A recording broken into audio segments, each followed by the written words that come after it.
Grêmio é imbatível. Vai tomar no cu, cara. O Grêmio não O Grêmio perde não mais. joga nada, vai se O fuder. Grêmio Aí não tu só- perde mais. O Grêmio é imbatível. Tomar no cu. Já fazem 2 jogos que o Grêmio não perde. Esse time é inacreditável. Puta merda. É uma máquina. É o Selegrêmio.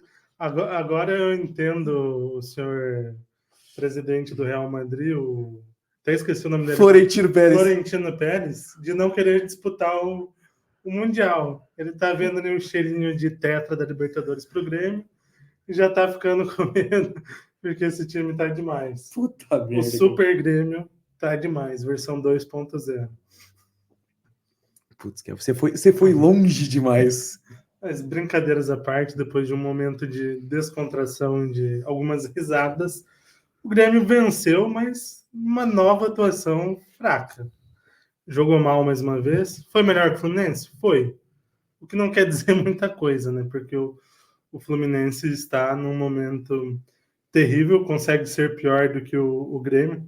Até vendo uma outra live esportiva do final de semana falando sobre a rodada do Brasileirão, um torcedor do Criciúma, que dado o elenco que tem, até está fazendo uma boa campanha no Brasileiro, mas pensando ainda na briga contra o rebaixamento, falou, quero encontrar 4 times piores do que o Criciúma para que o Tigre se livre do rebaixamento. Fui assistir Grêmio e Fluminense, já encontrei 2, faltam os próximos 2.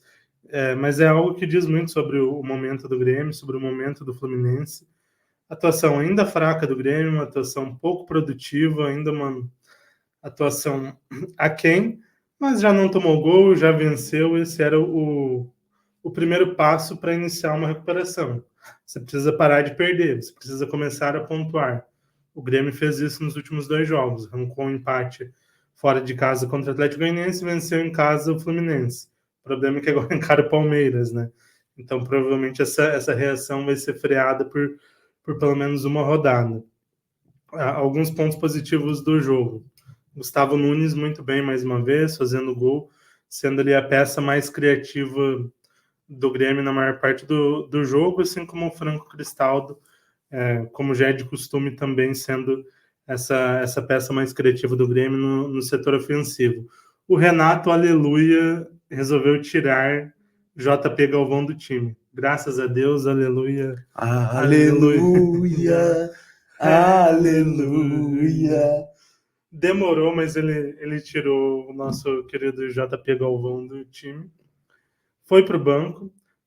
Escalou um time sem centroavante. Ali o Pavon, que é um ponta, fez a figura de 9. Não foi bem, perdeu algumas oportunidades, mas é melhor do que o JP Galvão. Tá claro que o Grêmio precisava de um esquema sem o centroavante, sem a figura do JP Galvão.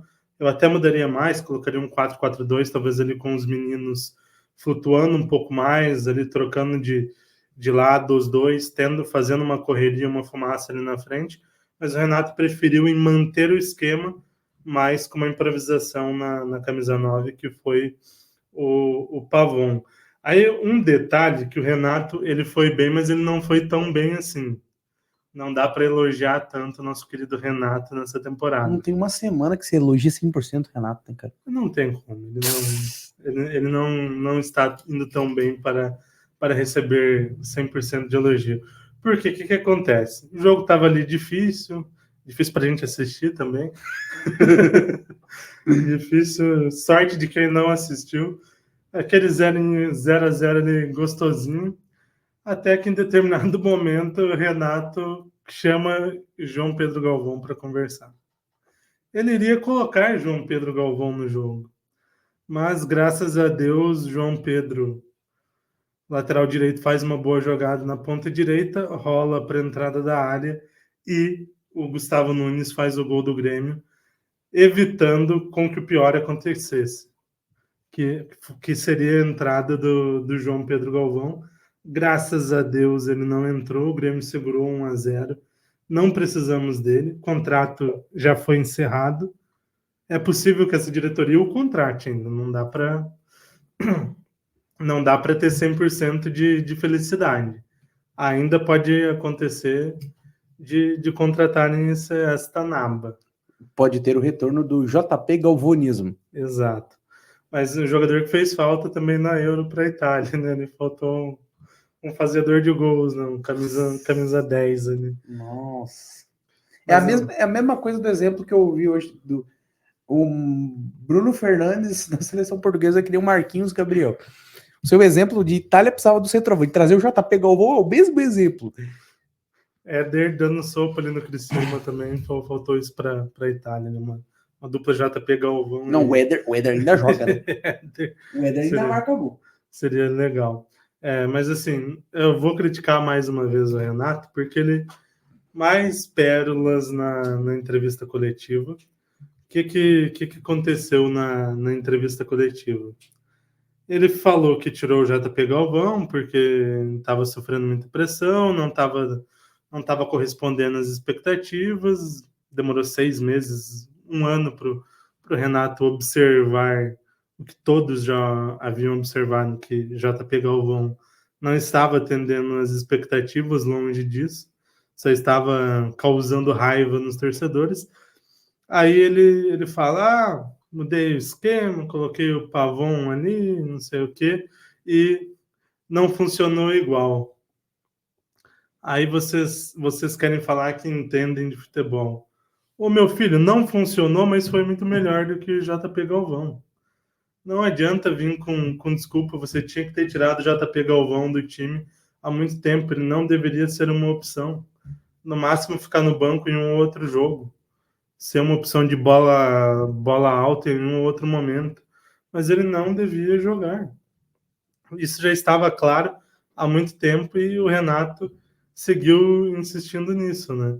Mas isso vem ainda da outra coletiva dele na quarta-feira, no pós-Atlético Goianiense, onde ele falou que era desumano os jogadores e a comissão técnica do Grêmio estarem há 40 dias sem ver a família e os pets. Aí voltaram para o Rio Grande do Sul, viram os pets e não jogaram porra nenhuma de novo. Ganhou, mas porra, mais uma entrevista coletiva que são desculpas estapafúrdias e não passa a visão do que está sendo jogado dentro do campo, tá incrível. E outro problema do Renato. Eu tô criticando mais do que elogiando, né? Você falou que não seria um programa em que eu elogiaria ele 100%, talvez eu elogiei 10%, já tá bom. Não, é o que eu falo. Tipo, se na vitória o Kelvin já critica 90% do programa, nas derrotas, imagina se o Grêmio tomar um 4-5-0, meu Deus do céu. Deram um beijinho nos pets, ganharam. Mas outro problema o Grêmio não tem diagnóstico também, ou não tem uma fala contundente para o torcedor. Porque sim, neste momento, pode ser que no segundo turno o Grêmio se recupere até o final do primeiro turno, se recupere logo no início do segundo turno, e a briga do Grêmio não seja pelo rebaixamento. Pode ser que seja. Já aconteceu em outros momentos, inclusive com o Renato. Na primeira passagem dele como técnico do Grêmio em 2010, ele assume na reta final do primeiro turno, já numa parte do campeonato mais avançada do que a gente tem hoje, e o time estava na zona de rebaixamento e ele conseguiu classificar a equipe para a pré-Libertadores. Mas ele tem que entender, e a diretoria tem que entender, que no momento, sim, a briga do Grêmio é contra o rebaixamento. Igual eu falei, lá na frente pode ser que não seja, mas no momento é. Para o Grêmio brigar por uma Sul-Americana, brigar por uma pré-Libertadores, por uma Libertadores, algo assim, ele tem que primeiro sair da zona de rebaixamento.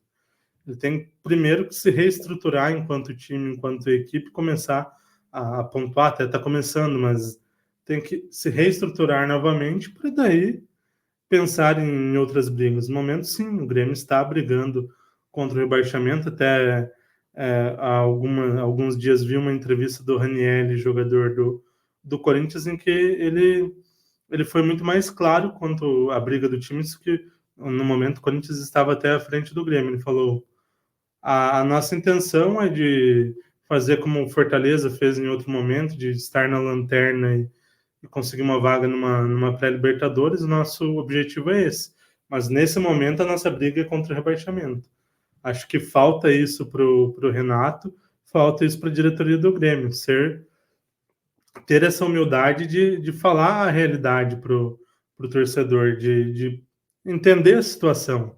Nós torcedores, nós comunicadores clubistas, de certa forma, a gente já entendeu a situação.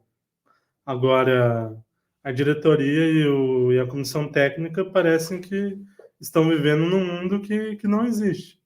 Estão vivendo lá em 2023, quando tinha o Luis Soares. Recado para vocês, não temos Luis Soares. E o time, a gente não perdeu só o Luis Soares. Luis Soares era 90% do time. A gente perdeu praticamente todo o time com a saída do Luis Soares. E vocês ainda não entenderam isso. Então, vamos acordar, senão a nossa briga vai ser muito forte contra o rebaixamento. Acordem.